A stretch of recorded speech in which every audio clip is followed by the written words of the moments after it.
Welcome, everyone, to Bring Out the Talent. My name is Maria Melfa, and I am the president and CEO of the Training Associates, otherwise known as TTA. Hi, everyone. I'm Jocelyn Allen, and I'm a talent recruitment manager here at TTA, and we are so glad that you are back here joining us. With companies being more focused on inclusion and diversity, is your company doing what it can to support your employees with disabilities?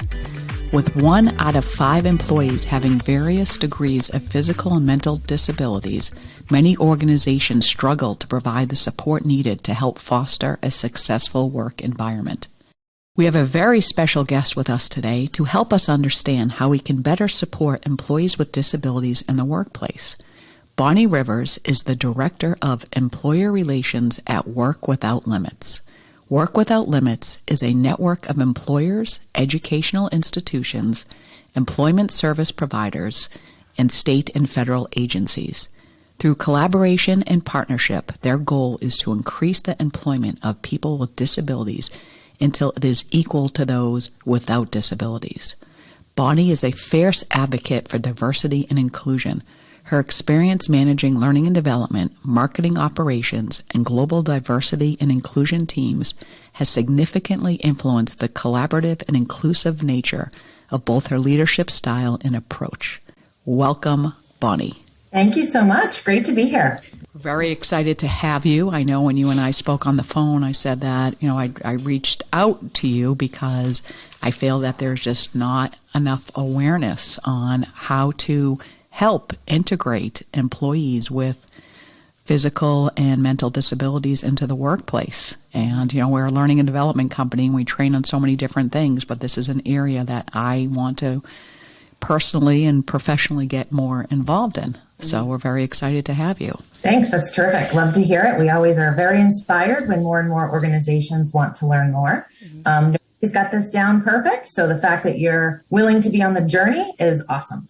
Can you explain who Work Without Limits is and what services you provide? I know we mentioned it a little bit in the bio, but if you can give us a little more information for our audience, that would be great. Yeah, absolutely. And you did a great job with the introduction. I think you nailed it, actually. So we Work Without Limits is an initiative out of Commonwealth Medicine, which is the consulting arm of UMass Medical School. So how's that for a few layers deep, right? Effectively, we're kind of like a nonprofit that lives within the larger UMass medical system.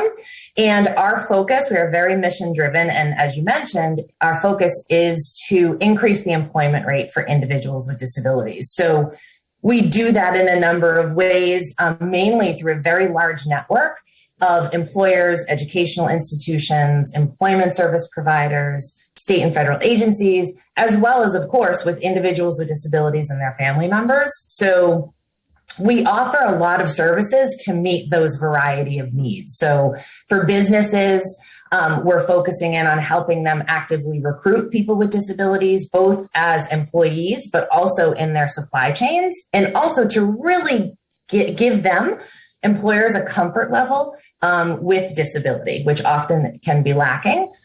We work with individuals with disabilities who are seeking jobs and partner with the employment service providers that they may already be working with. So we provide a lot of benefits counseling to individual job seekers with disabilities who may fear if they are collecting public benefits that they may lose those benefits, like supplemental security income or Social Security disability insurance. So we work with them. We have wonderful certified benefits counselors who do a great job helping individuals understand that they can go to work and achieve success in employment. And we work with employers sort of on the other side of that coin to help them build their capacity to include individuals with disabilities, not just from a recruiting standpoint, but really an intersectional, holistic standpoint around creating an inclusive culture, ensuring systems and physical spaces are accessible,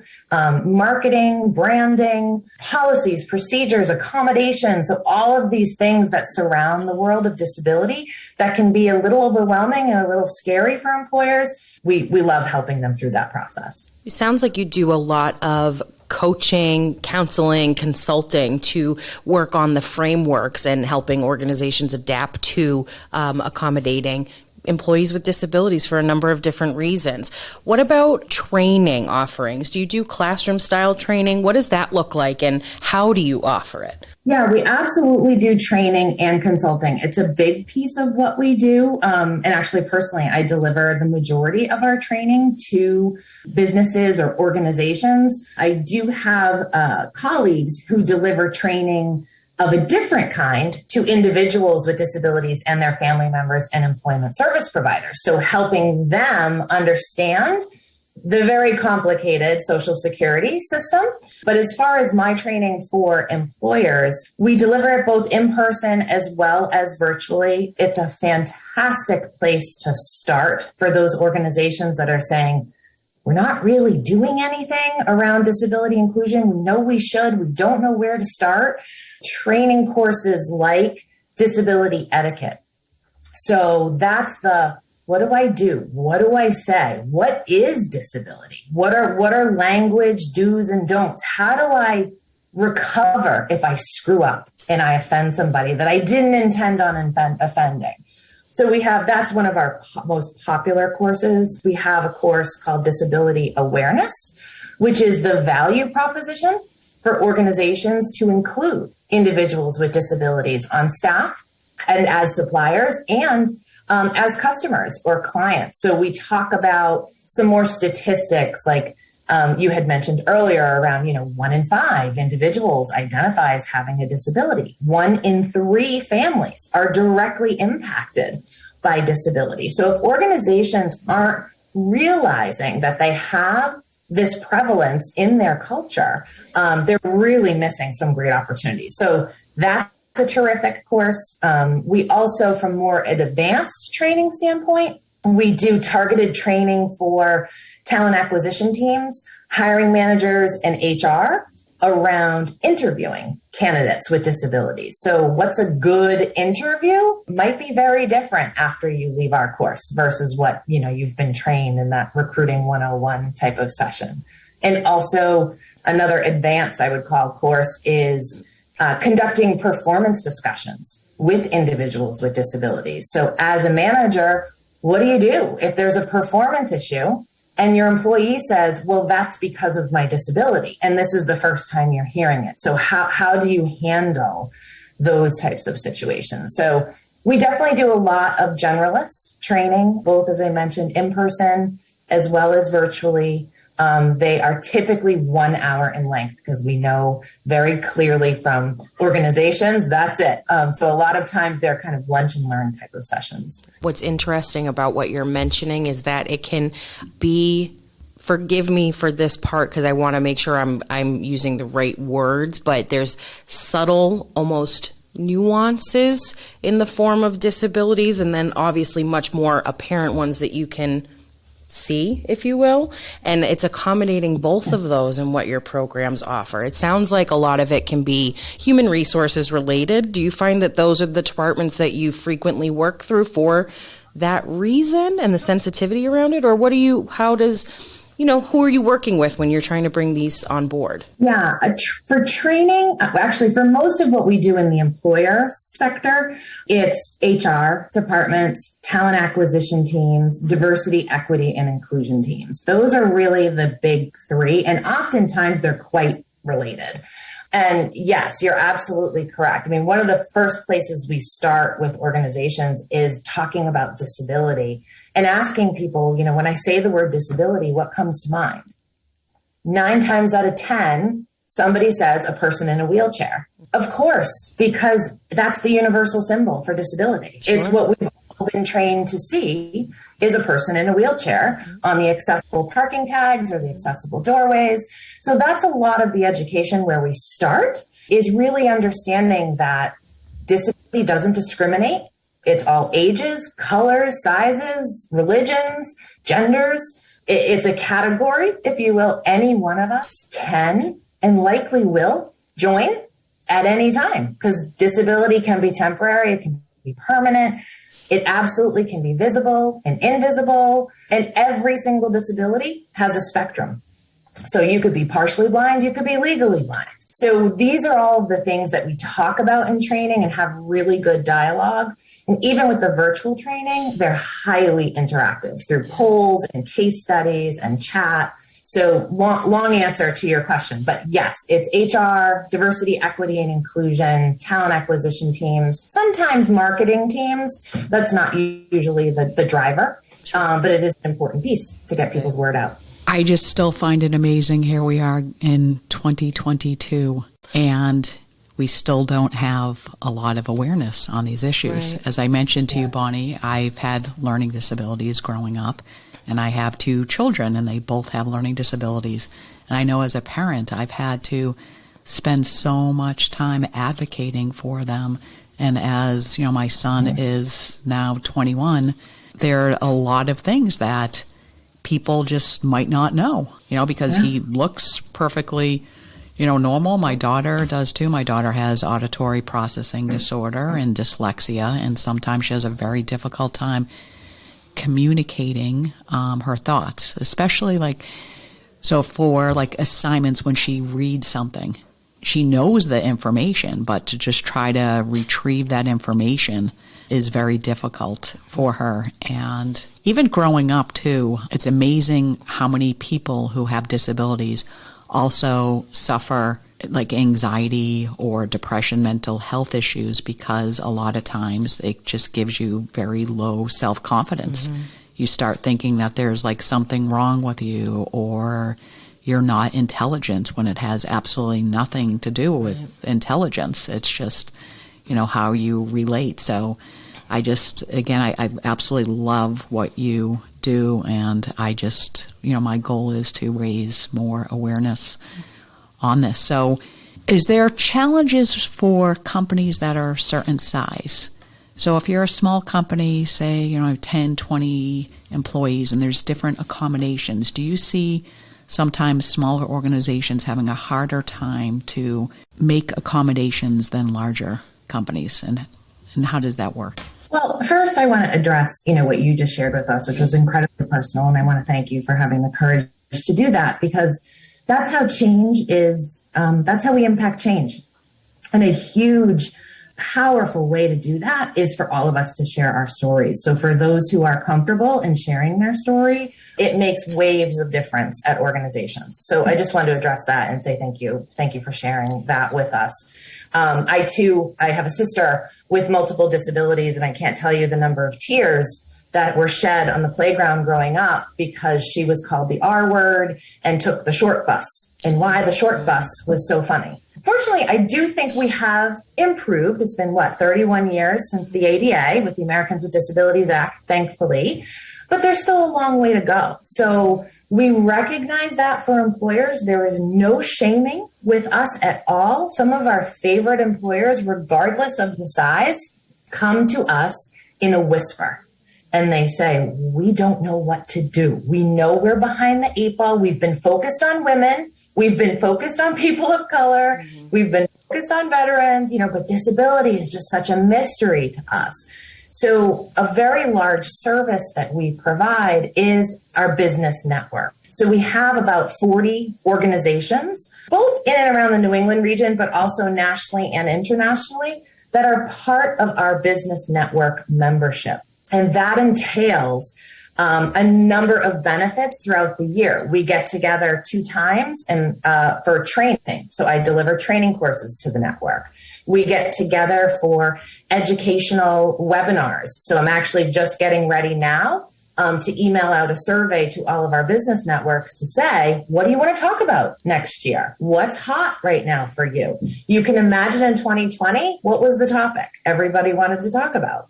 Mental health, right? As it relates to disability. So last year we talked about interviewing candidates with disabilities. We also talked about how do I become an employer of choice for people with disabilities? So those are some examples. Our business network, I manage the group, and I'm a little biased, but I love every single one of them. I've become personal friends with them.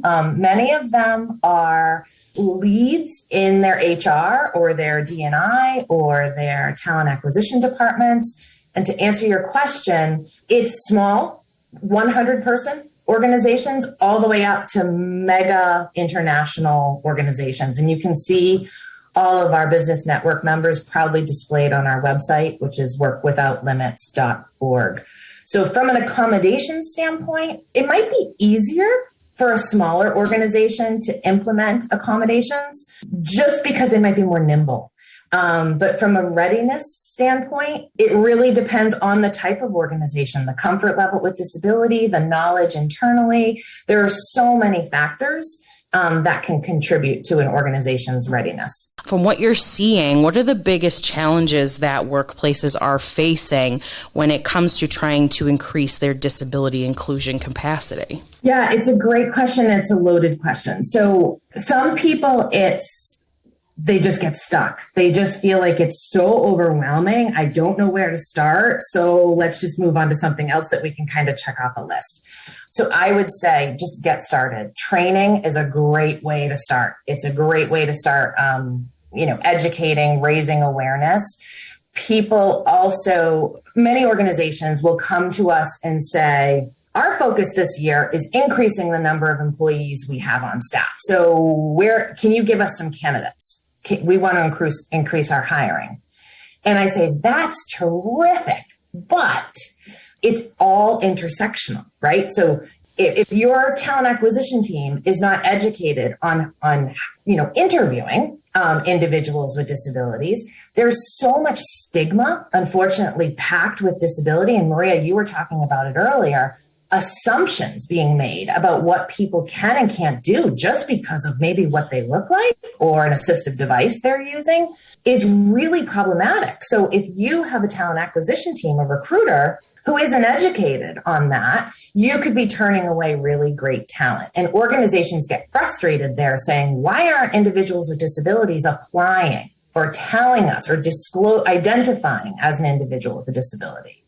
Well, if your website isn't accessible, someone potentially who has a visual impairment may not even be able to access your job descriptions.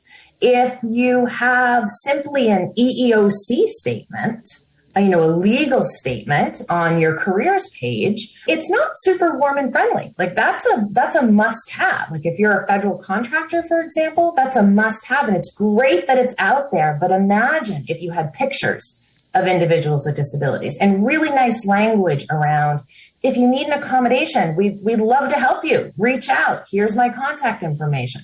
So branding, communication goes a really long way. Having accommodations policies. So people, again, your recruiters as well as your hiring managers know what to do. If someone says, I need an accommodation, I need help, or an adjustment to this particular part of my job, or to actually perform, conduct the interview. So here are the biggest challenges, I think, is people, it's kind of twofold, not understanding how intersectional disability inclusion is, but then at the same time, getting frozen because of that factor and not starting. So it's a little bit of a double-edged sword. So I would say that's what we're here for. So, reach out to us, help, join our business network, but just start somewhere. Nobody's got this buttoned up perfectly. So there's a lot of people on the journey. So just get on the journey. You'll figure it out as you go. Do you think some employers could possibly be concerned about additional liability when hiring somebody with disabilities because they don't know how to handle any type of accommodation, so therefore they just avoid it? Sure, right. I mean, there's going to be some organizations that are like that. I would definitely like to think that we have moved further beyond that. But I'm sure there are some organizations that avoid. There are legal processes in place to prevent the discrimination against individuals with disabilities. Thanks again to the ADA. I think it's a possibility. I don't hear that really as a driving factor. I hear more organizations feel like they have to have it perfect before they can hire people with disabilities. And that's not the case because no one's ever going to have it perfect. The best thing you can do to get better is to hire people with disabilities because they'll tell you and help, include them as part of the process is really, really critical. And there's lots of great resources out there, like Work Without Limits, like askjan.org is a fantastic free website that's all about accommodations.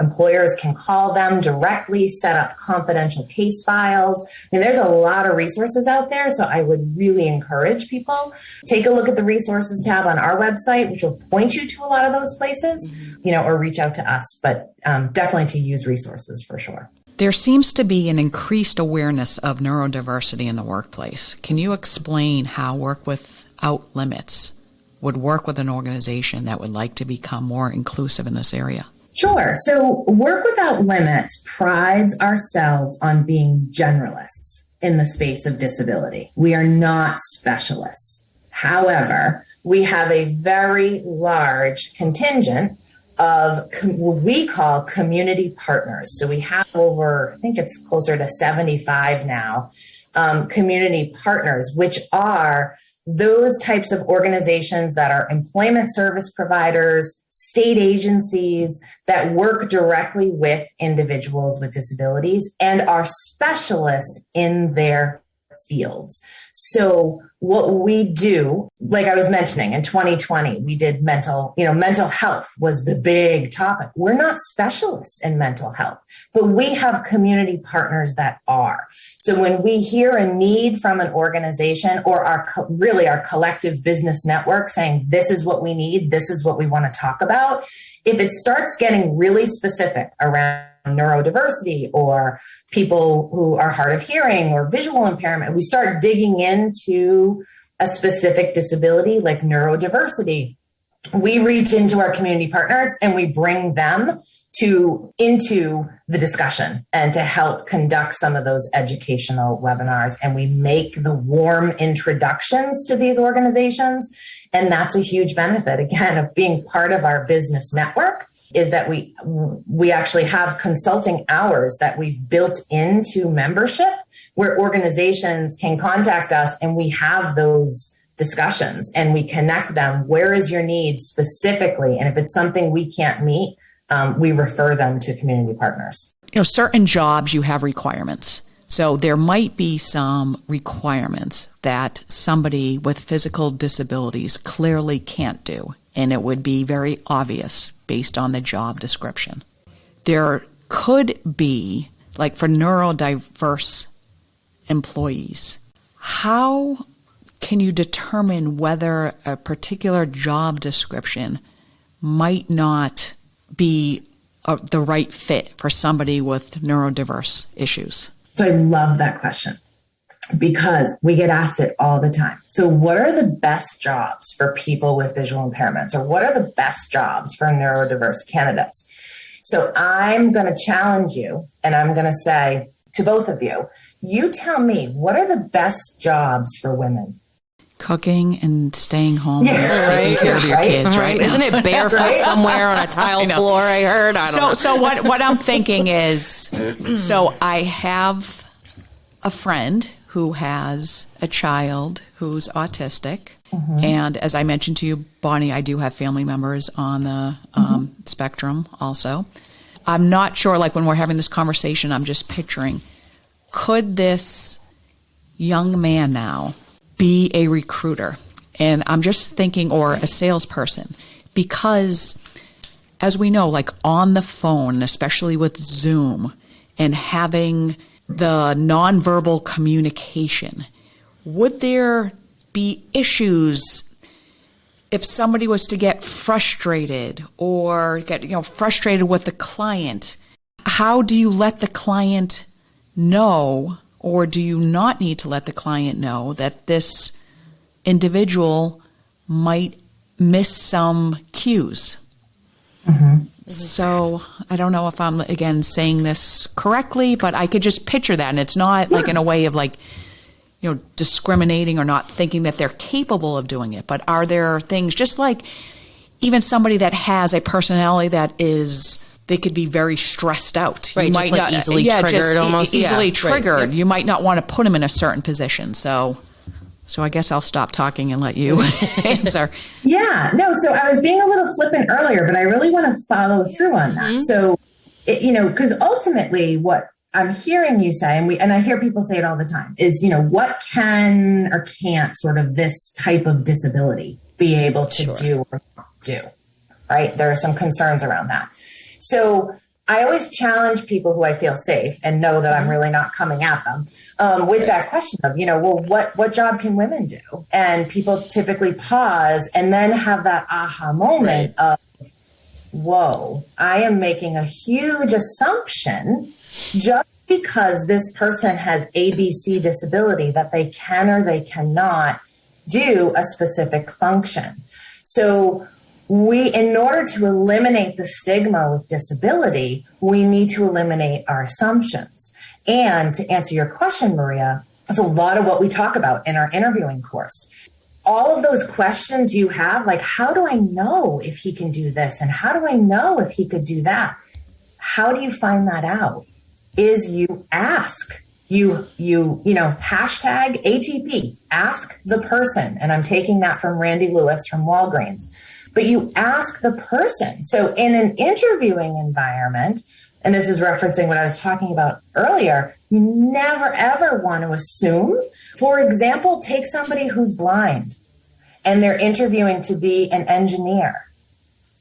If you don't have an educated recruiter, the recruiter is going to be sitting there going, how the heck could this guy be an engineer? He can't see, right? So instead, what you would ask is, Mr. Engineer, want to be, with or without a reasonable accommodation, can you A, B, or C? So this job requires, I don't even know, using spreadsheets, talking on the phone 3 hours a day, attending in-person meetings, and managing in Zoom. I don't know, making this up on the fly. So with or without a reasonable accommodation, can you please describe to me how you would accomplish those tasks?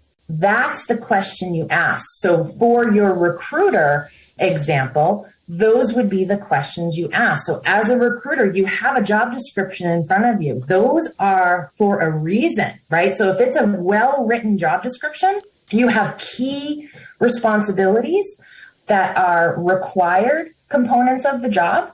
And those are the questions you're asking are, this job requires A, B, and C. Can you explain to me with or without a reasonable accommodation how you would do that? And that question is for every candidate, not just somebody who visually has a disability, because you don't know, so many disabilities are hidden. So the big piece there is there are no jobs just for people with visual impairments and just for people who are neurodiverse and, et cetera. We would never want to assume that someone can or can't do something. If they are interviewing for the job, they should be able to speak to either past employment history, which for individuals with disabilities is typically very challenging. The unemployment rate for individuals with disabilities is 2 times higher than it is for those without.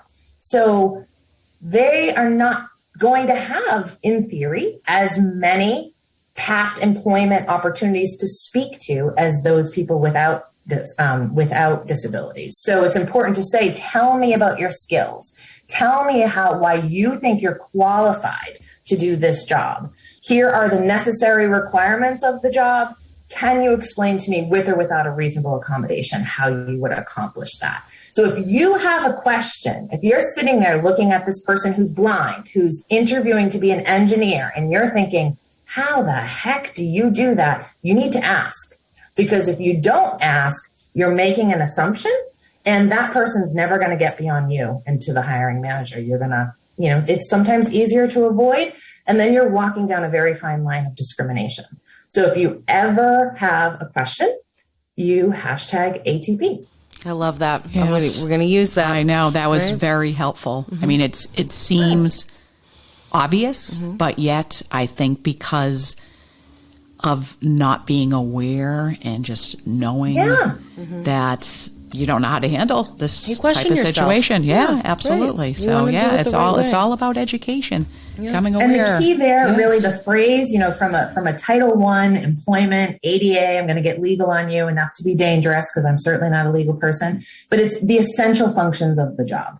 So that's really what you're asking about, because of the essential functions are what make up the job description. So the whole 1982, can you lift a box more than 10 pounds, that falls at the bottom of every job description. Do you really need to do that if you're going to be an engineer? And is that an essential function of your job? Or is that something somebody could help you out with? Let's say if you didn't have arms, or you didn't have the ability to lift 10 pounds, or maybe you do, but you don't do it with your arms, you do it with your feet. Who cares if you get it done and it's the essential function of the job? So that's really the key terminology on folks' jobs descriptions. Make sure really well-written job descriptions clearly outline the need to know, have, and the nice to have. So the essential functions and the additional duties as needed section.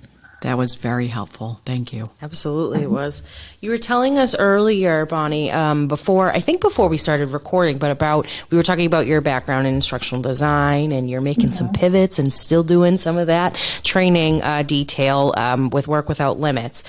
Can you tell us about how COVID affected the way that you're doing the training and why that pivot might have been necessary, and how you're handling it from here on out? Yeah, sure. It's probably not unlike everybody else, right? I mean, we've gone fully remote with our training. I now can deliver it in person if an organization wants that. Really, if there is a silver lining to COVID as it pertains to disabilities, it's done a number of really positive things. A huge barrier for individuals with disabilities is transportation. So in this world of COVID, where we're all kind of holed up in our houses, and I'm still working and will continue to be working fully remote, for some individuals with disabilities, it's the best thing that happened because it takes transportation out of the mix. Additionally, it's more normalized the conversation around mental health. We're all a lot better at checking in with one another and saying, how you doing? How you feeling? You seem off today. Is everything okay? And people are tending to feel a little safer and say, no, I'm stressed out. I'm maxed out. I'm anxious. I'm trapped in my four walls. I got 3 kids crawling on me. My dog is barking. We're more comfortable at all levels in the organization, up to senior leaders, oftentimes, which again, I mentioned earlier, storytelling is so important. Senior leaders are doing a really great job of communicating their challenges at home and, that type of thing. So that's been a bit helpful. Additionally, COVID from an accessibility standpoint, Zoom, Teams, WebEx, whatever people's platforms are to communicate, closed captioning, live transcription has become much more frequent, much more normalized, and so helpful to all of us, disability or not, but especially those who may be hard of hearing, to now be able to see closed captioning on meetings, because many of these technological platforms now it's built into them. Whereas before, organizations may have to outsource or hire someone. CART reporters are still very strongly required and needed by some individuals with disabilities. So we'd never want to make the assumption that built-in closed captioning is adequate. So we still always, prior to meetings, want to be asking people, do you need any accommodations, CART reporting or American Sign Language? But now to have a ASL or American Sign Language interpreter on a call remotely, piece of cake. It's just so, some things have become more accessible in a really positive way. And accessibility is such an enormous key to being a disability inclusive employer and feeling included when you are an individual with a disability. So one of the services Work Without Limits provides is helping employees find jobs. You have a job board. Can you tell us more about that? I mentioned we have community partners earlier. So one of our great community partners is Our Ability, which is out of New York State. And Our Ability is owned by Adobe, which is a disability-owned business enterprise. So many people have heard of women-owned businesses and veteran-owned businesses and people of color-owned businesses. Well, there are disability-owned businesses. So John Robinson is a certified disability-owned business. He created Jobs Ability And we have partnered with him to market Disabilities, which is a job board for individuals with disabilities. In the New England, but also the national region for him. This job board is really great. He has contributors from Syracuse University as well as Microsoft, so it is not too shabby. And what's really unique about this jobs board is it's AI driven. So I mentioned earlier, employment is challenging many times. The unemployment rate for individuals with disabilities is, as I mentioned, 2 times higher. So this jobs board focuses less on uploading a resume like you would on Career Builder or Indeed or wherever. And instead, individuals with disabilities create profiles and they use keywords and terms that describe their skills and abilities and qualifications. Those keywords through AI technology reach into all of the employer job descriptions that are posted on the board, and that candidate gets a custom match list of the jobs that might be a good fit for them. And on the employer side, all of the jobs are auto scraped, so it's not a manual process. This is happening when you sleep, but they do have the ability to actively source in the same way. So they can go out and see, based on their job descriptions, what candidates the job board is pinging. So we offer the jobs board inside and outside of our business network membership. So it is discounted if you become a business network member. But it's a real great place if you are an individual with a disability seeking employment. Again, check out our website, workwithoutlimits.org, click on that job board tab, create your profile. There's no cost to doing that. And employers can certainly get their jobs, subscribe to the job board, and get their jobs posted. That's great. It's another great way that you're helping to support that community. I think it's outstanding, all the resources that you're providing. And this is the second time that you've mentioned it, I think, as you mentioned it earlier when we were talking more focused on the neurodiverse aspect of this conversation. Can you tell us more about these memberships, what they look like, and how organizations can get involved? On our website, workwithoutlimits.org, there is a tab called Join Us and Business Network. That's the place to go. Click on it and you'll see everything spelled out there. We have 3 levels of membership: bronze, silver, and gold. So bronze is $2,500 a year, silver is $5,000 a year, and gold is $10,000 a year. So your benefits are commensurate with your sponsorship level. So what we offer there is branding at every level, certainly, because it's really important, is to let the disability community know you're in it. It doesn't mean you have it figured out, but you're in it and you're welcoming individuals with disabilities. I think I mentioned before, we have training built into the network 2 times a year. Depending on your level, you can send, you get X number of registrations per each event. We have 2 educational webinars each year that are determined by the network. As I mentioned, they're going to vote and submit their ideas for what they want to hear and talk and learn about next year. We also have, my favorite part is 2 networking forums. So these are 90 minutes twice a year where there's no agenda. So right now we're doing it on Zoom. We used to do it in person, but with the pandemic, we've actually increased our number of more national sponsors. So doing it virtually makes sense, national members. So these networking forums, no agenda, but it's 90 minutes of all of our organizations joining and sharing their best practices, sharing their challenges. I'm stuck. We have this employee resource group that's not moving. All we're doing is doing, potluck lunches, and we're not really moving the needle on disability inclusion. How can we advance them? We're challenged with doing self-identification campaigns. We're not getting a high number of responses. What are other organizations doing? So it's those 90 minutes where I really do very little talking is the goal, and they all do the talking. So it's that really collaborative B2B environment that makes this membership so great, because they're learning from one another. And these businesses are every sector, every size, every industry.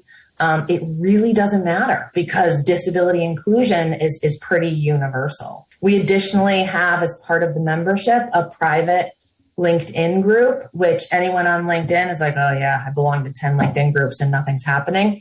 There's things happening in the LinkedIn group. So the only people we allow in that LinkedIn group are all of our business network members. So anyone in their organizations with that email extension, all of our community partners, anybody who identifies as an individual with a disability, family member, DOBIes, so disability-owned business enterprises. So what's happening in that LinkedIn group?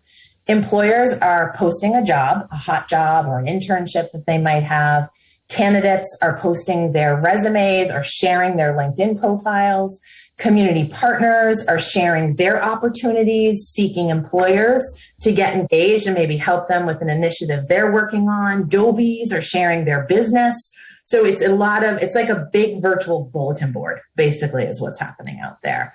And then, of course, I mentioned earlier, we are generalists. So our day job is disability inclusion. This is what we're focused on, a 9 to 5. It's not what our business members are focused on. So we take all of that information from all the community partners, the national information we receive, the international information we receive, siphon it down and really push through some exciting opportunities that we learn about that have nothing to do with Work Without Limits. They just might be really great things that are happening in the US or internationally, and we share them out as opportunities for our business network members to get involved. So I think that highlights most of what we do through the business network.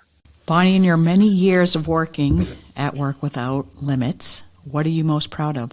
I'm going to answer this collectively as an organization versus a Bonnie response, because I've only been with Work Without Limits for about 4 years. But, we started years ago under a federal grant, and federal money is great, right? When you get federal money, great things happen. But when that federal money goes away, so do all of the services.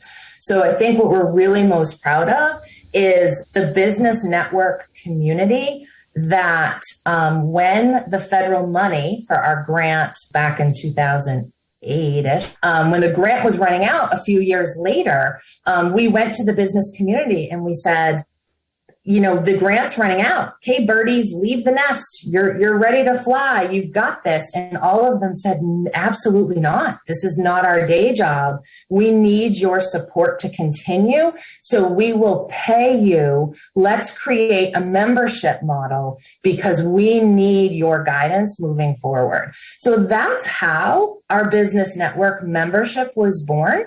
And there were about 9 or 10 original businesses. So we've more than quadrupled that amount in the few or 8 or 9 or so years since that funding ran out. So I would say that's what we're most proud of, is taking that federal money and really turning it into something very sustainable.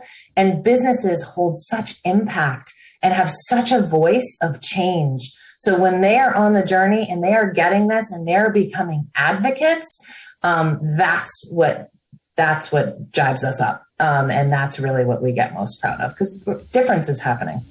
Yeah, what a beautiful picture to paint of the impact that you made on your members in the time that you were, given the grant, for them to help you sustain it throughout. Like, what an amazing thing to have accomplished. That might make this next question a little hard, but hey, it's a podcast. So let's throw some curveballs in there. No, I'm just kidding. We would just, of all of the amazing things that you're doing, what could possibly be your goals in the new year? What are you striving for in 2022?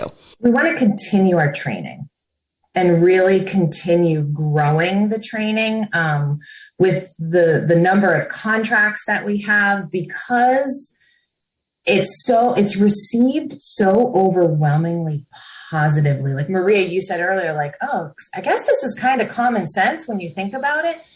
But for many people, it's not. And it's really great information to have.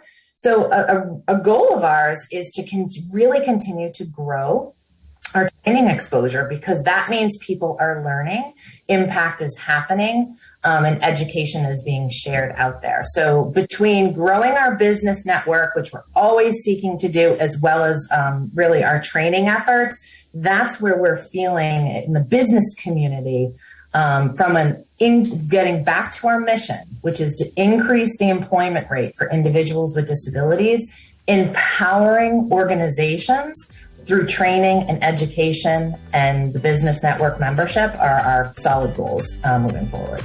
Thank you so much, Bonnie. It was an absolute pleasure to have you today. I learned so much more, and we're looking forward to getting more involved in this in the future. Yes, absolutely. And we appreciate you giving us a safe space, too, for us to ask the questions that we maybe even didn't know how to ask, but you gave us the answers, and we're appreciative of that more than you even know. So we look forward to continuing partnership and seeing all the successes for you in 2022. Thank you. And we look forward to TTA coming on board to our business network. Wink, wink. Absolutely. Wink, wink. With that little nudge in there. I see it.